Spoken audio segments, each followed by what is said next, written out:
Hi aspirants. ఈరోజు 7-8 తేదీల్లో వచ్చిన కంప్లీట్ కరెంట్ అఫైర్స్ అనేవి డిస్కస్ చేద్దాం. ఈ కరెంట్ అఫైర్స్ అనేవి మనకి డిఎస్సికి చాలా యూజ్ అవుతుంది. సో అన్నీ నోట్ చేసి పెట్టుకోండి. ఓకే, చూడండి. భారత్పై సుంకాల బండ ఆల్రెడీ మనం నిన్నే డిస్కస్ చేసాం. రష్యా అధ్యక్షుడైన ట్రంప్ భారత్పై 25% సుంకాలను విధించాడు అని చెప్పేసి చూసాం. ఆ 25% కాస్త ఇప్పుడు 50% పెంచాడు. అయితే ఎందుకు, అసలు ఏంటి రీజన్ ఏంటి, ఎందుకు సుంకాలను విధిస్తున్నాడు అని చెప్పేసి చూద్దాం. ఇక్కడ చూడండి. అమెరికా రష్యాలతో ఇప్పటిదాకా ప్రధాని నరేంద్ర మోడీ సమతూకాన్ని పాటిస్తూ వచ్చారు. తమ దేశం తటస్థంగా ఉంటుందని చాటేందుకు ప్రయత్నించారు. ఇందులో భాగంగానే పాశ్చాత్య దేశాలు రష్యాపై ఆంక్షలు విధించిన భారత్ మాత్రం సంబంధాలను కొనసాగిస్తూనే ఉంది. అయితే రష్యా ఉక్రెయిన్ యుద్ధం ముగింపునకు తాను చేపట్టిన చర్యలనేవి సత్ఫలితాలు ఇవ్వకపోవడంతో ట్రంప్ ఏం చేసిండు అంటే, భారతదేశం అనేది ఏదో ఒక దేశం వైపు ఉండేలా ప్రధాని మోదీపై ఒత్తిడి తీసుకురావడానికి ప్రయత్నిస్తున్నారు. ఓకే, రష్యా ఉక్రెయిన్ యుద్ధం ముగిసింది కదా, ఆ చర్యలు అనేవి సత్ఫలితాలను ఇవ్వకపోవడంతో ట్రంప్ ఏం చేసిండు అంటే, మన భారతదేశం అనేది ఏదో ఒక దేశం వైపే ఉండాలి అని చెప్పేసి మోడీపై ఒత్తిడి తీసుకురావడానికి ప్రయత్నిస్తున్నాడు. రష్యా నుంచి చమురు కొనొద్దని తన హెచ్చరికలను పట్టించుకొని భారత్పై అమెరికా అధ్యక్షుడు డొనాల్డ్ ట్రంప్ సుంకాల మోత మోగించారు. అయితే భారత్ దిగుమతులపై ఇప్పటికే 25% సుంకాలను విధించిన ఆయన దాన్ని 50% పెంచారు. అదనంగా జరిమానా సుంకంగా దీన్ని పేర్కొంటూ బుధవారం కార్యనిర్వాహక ఉత్తర్వుపై ఆయన సంతకం చేశారు. అయితే గతంలో ప్రకటించిన 25% సుంకాలను ఈ గురువారం నుంచే అమల్లోకి వస్తాయి. కొత్తగా విధించిన 25% సుంకాలనే కదా, అవి ఈ నెల 27 నుంచి అమలు చేస్తాయని ట్రంప్ ప్రకటించడం జరిగింది. ఓకే, అయితే ఈ సుంకాలు ఏ దేశంపై ఏ విధంగా విధించాడు అనేది చూద్దాం. ఇదిగోండి, ఇక్కడ చూడండి. భారత్పై 50%, బ్రెజిల్పై 50%, అత్యధికంగా ఈ 2 దేశాలపైనే ఉంది. అతి తక్కువ వచ్చేసి ఆఫ్ఘనిస్తాన్పై 15% విధించడం జరిగింది. ప్రతి ఒక్క దేశంపై ఏ దేశంపై ఎంతెంత సుంకం పడింది అని చెప్పేసి డీటెయిల్గా ఇచ్చాడు, చూసుకోండి. Okay, next. రాష్ట్రంలో 10 కొత్త మార్కెట్ యార్డులు. తెలంగాణలో మరో 10 కొత్త మార్కెట్ యార్డులు ఏర్పాటు కానున్నాయి. అయితే ప్రస్తుతం వచ్చేసి 197 యార్డులు ఉండగా ఈ 10తో కలిపి 207 మార్కెట్ యార్డులు కానున్నాయి. ఇవి కాక 5 మార్కెట్ యార్డులు ఏర్పాటుకు ప్రతిపాదనలను పరిశీలిస్తుంది. సో ప్రస్తుతం తెలంగాణ రాష్ట్రంలో మొత్తం 207 మార్కెట్ యార్డులు ఉన్నాయని చెప్పేసి గుర్తుపెట్టుకోండి. Okay, next. CIF Canada India foundation ఇటీవల ఏ భారత ఆధ్యాత్మిక గురువుకు global India of the year పురస్కారాన్ని ప్రదానం చేసింది.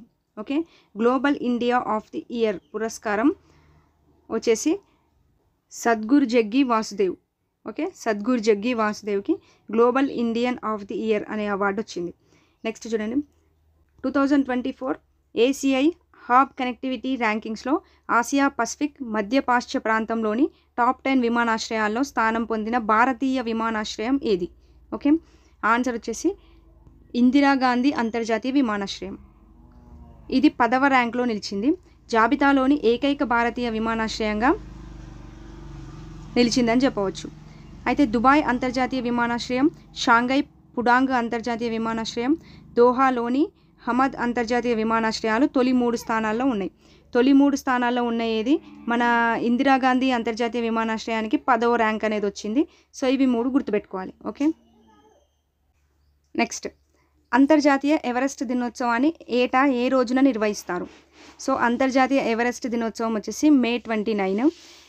అయితే అంతర్జాతీయ ఎవరెస్ట్ దినోత్సవాన్ని ఏ ఘటనకు గుర్తుగా నిర్వహిస్తారు అంటే 1953లో ఇదే రోజున న్యూజిలాండ్కి చెందిన సర్ ఎడ్మండ్ హిల్లరీ, నేపాల్కి చెందిన టెన్సింగ్ నార్గే షేర్షాలు విజయవంతంగా ఎవరెస్ట్ను అధిరోహించిన ఘటనకు గుర్తుగా ఈ దినోత్సవాన్ని నిర్వహిస్తారు. సో ఇంపార్టెంట్, గుర్తుపెట్టుకో. నెక్స్ట్.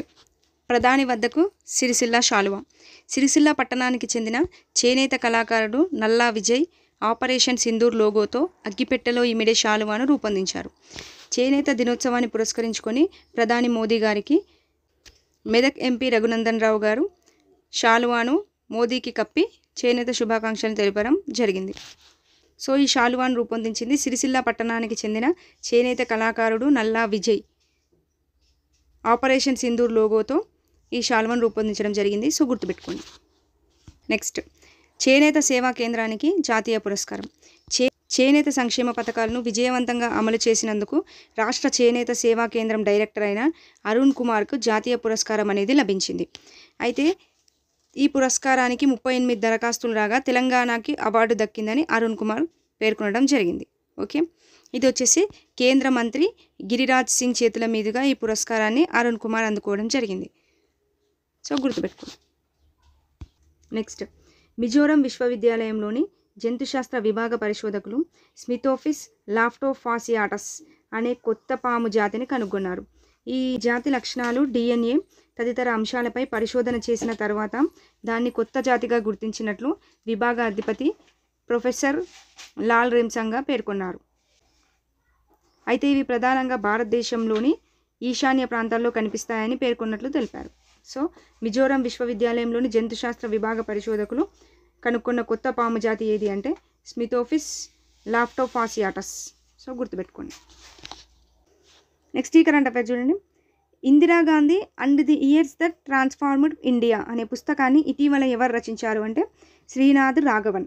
నెక్స్ట్, ఐక్యరాజ్య సమితి ఏటా ఏ రోజున గ్లోబల్ పేరెంట్స్ డేని నిర్వహిస్తోంది? ఆన్సర్ వచ్చేసి June 1. నెక్స్ట్, 2025 ఆసియా అథ్లెటిక్స్ ఛాంపియన్షిప్లో భారత్ పథకాల పట్టికలో ఎన్నో స్థానంలో నిలిచింది? ఇది చాలా ఇంపార్టెంట్, గుర్తుపెట్టుకోండి. ఫస్ట్ ప్లేస్ వచ్చేసి చైనా అగ్రస్థానంలో ఉంది. మన ఇండియాకు వచ్చేసి సెకండ్ ప్లేస్ వచ్చింది. సో ఈ టోర్నీలో 8 స్వర్ణాలు, 10 రజతాలు, 6 కాంస్యాలతో భారత్ అనేది 2వ స్థానంలో నిలిచింది. Okay, first place China, second place India, గుర్తుపెట్టుకోండి. నెక్స్ట్, WTO ప్రపంచ వాణిజ్య సంస్థలో మత్స్య సబ్సిడీలపై ఒప్పందాన్ని అధికారికంగా ఆమోదించిన 101వ సభ్య దేశంగా ఇటీవల ఏది వార్తల్లో నిలిచింది? చాలా ఇంపార్టెంట్ ఇది. నికరాగ్వా అనేది 101వ సభ్య దేశంగా ఇటీవల వార్తల్లో నిలిచింది. ఓకే, దేంట్లో? WTOలో మత్స్య సబ్సిడీలపై ఒప్పందాన్ని అధికారికంగా ఆమోదించిన 101వ సభ్య దేశంగా నిలిచింది నికరాగ్వా, గుర్తుపెట్టుకోండి. నెక్స్ట్, ఏ రాష్ట్రంలోని కిచాన్ మెనార్ చిత్తడి నేలలని ఇటీవల ప్రపంచ ప్రఖ్యాత రామ్సర్ జాబితాలో చేర్చారు?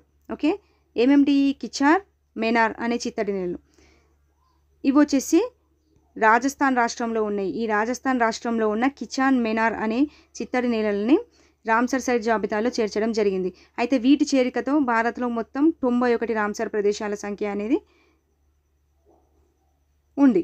ఓకే అండి, ఈ 7-8 తేదీల్లో వచ్చిన కరెంట్ అఫైర్స్. నెక్స్ట్ మరో కరెంట్ అఫైర్స్తో నెక్స్ట్ వీడియోలో కలుద్దాం. వీడియో నచ్చితే మాత్రం డెఫినెట్గా ఫాలో అవ్వండి. Thank you for watching.